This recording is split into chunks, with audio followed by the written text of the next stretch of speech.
Well, I finally got to see A Complete Unknown, that movie about the early days of his bobness. But is it any good? Let's find out, shall we?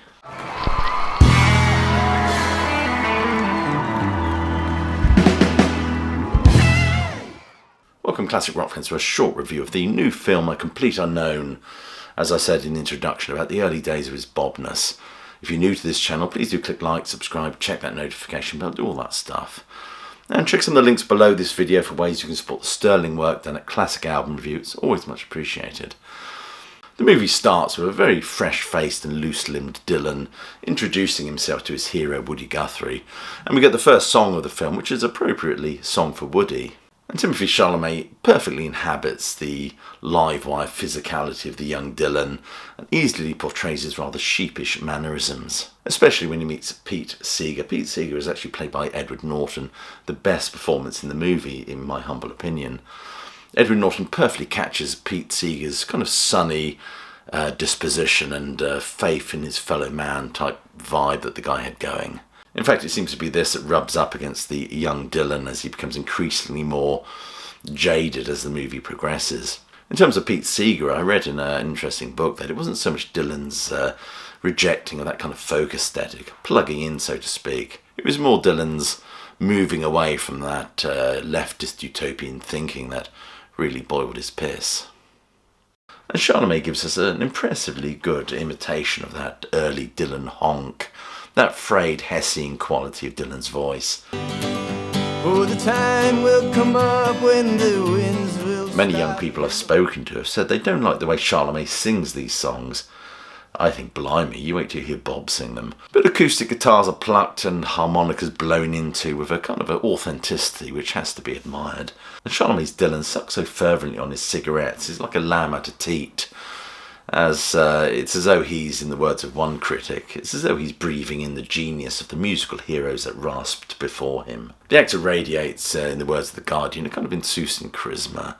Not much is actually revealed about Dylan as a person. He's forever sort of chameleonic figure. I think it was Joan Baez that said he's a bit of a shapeshifter. You can never really know Bob. In fact, he is as reptilian at the end of the film as he is at the beginning. But that's all about the unknowability of Dylan, the Dylan myth. And this is more about the Dylan the phenomena rather than Dylan the man. This is a period piece by director James Mangold, who also directed the Johnny Cash biopic Walk the Line.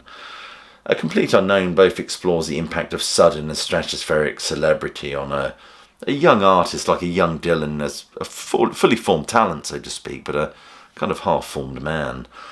The film is actually based on Elijah Wald's 2015 book, Dylan Goes Electric.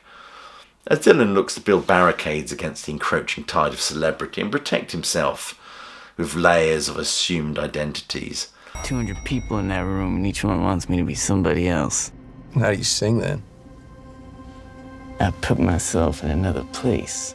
This idea was previously explored in Todd Haynes' 2007 Dylan film I'm Not There. The sunglasses, the Triumph motorbike, the studied disinterest, that sneer.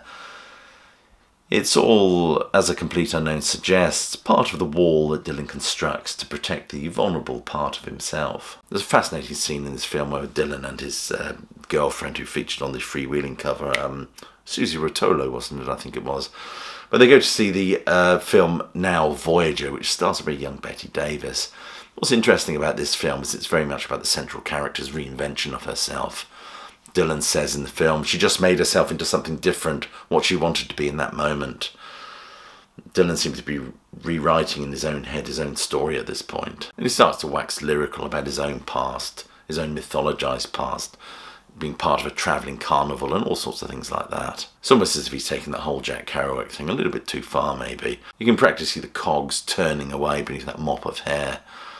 As his girlfriend leaves, she says, I would say I'd miss you, but I realise I don't even know you. That's certainly a theme of this movie, a complete unknown, but also the complete unknowability of the man. And the strengths of this movie include the vividly evoked sense of time and place and milieu, the burgeoning downtown New York folk scene of the early 1960s. That is before it all goes electric and moves to the west coast, bands like the Byrds and the Buffalo Springfield. It's a world thick with pipe smoke and poetry readings. And Mangold's film culminates in an explosive extended sequence at the 1965 Newport Folk Festival, and makes Dylan's rejection of the traditional folk in favour of rock and blues-inspired electric guitars another one of its central themes, really. And we get the Judas heckle shouted out from the audience at the Newport Festival, which is a bit of artistic license, as it makes us seem more dramatic. But of course this didn't take place at the Newport Festival, but in fact the Manchester Free Trade Hall in 1966. What A Complete Unknown does very well, it's about a young artist harnessing the times he finds himself in, even though they be a-changing. And the film perfectly portrays the galvanising power of songs like Masters of War, Like a Rolling Stone, Mr. Tambourine Man. But more significant than that are the beautiful harmonies between Dylan and Joan Baez. Joan Baez and Bob Dylan were formerly lovers, and you can feel the bitter recriminations the way they sing It Ain't Me Babe together. But the relationship with Dylan was a tricky one, to say the least, but I think she finally found some peace with it after all these years. What I think the important thing to know right now about Dylan, because the film deals with our difficulties in this relationship and how he went through the years and years and years afterwards, I did, being resentful. And then about 8 or 9 years ago, I was painting his portrait. And it was when he was very young, of him when he's very young. And all of a sudden, I had put his music on, and all of a sudden, all that stuff washed away. In fact, she sang about their relationship in 1975 in the wonderful song Diamonds and Rust from the album of the same title. Well, I'll be damned, here comes your ghost again. Anyway, I really enjoyed this film. It doesn't reveal that much about Bob, who's constantly on this ever-spinning carousel of his own public persona. But it does feel authentic and perfectly evokes the time and the politics of the era. It is a film that's beautifully cast. As I said, I really enjoyed Edward Norton's depiction of Pete Seeger, but also Johnny Cash, played by Boyd Holbrook. It's just absolutely a memorable performance as well. The supporting cast is strong, the performance is excellent. Overall, a thoroughly enjoyable movie. Anyway, there you are. That's my review of A Complete Unknown, the Bob Dylan movie, which is available to rent, I think, on Amazon Prime and places like that. Anyway, let me know if you intend to go and see it, or maybe you have seen it already. Leave your comments below. Anyway, I'll leave you with my closing salvo, which is, hope you're well, staying safe, and of course that you keep listening.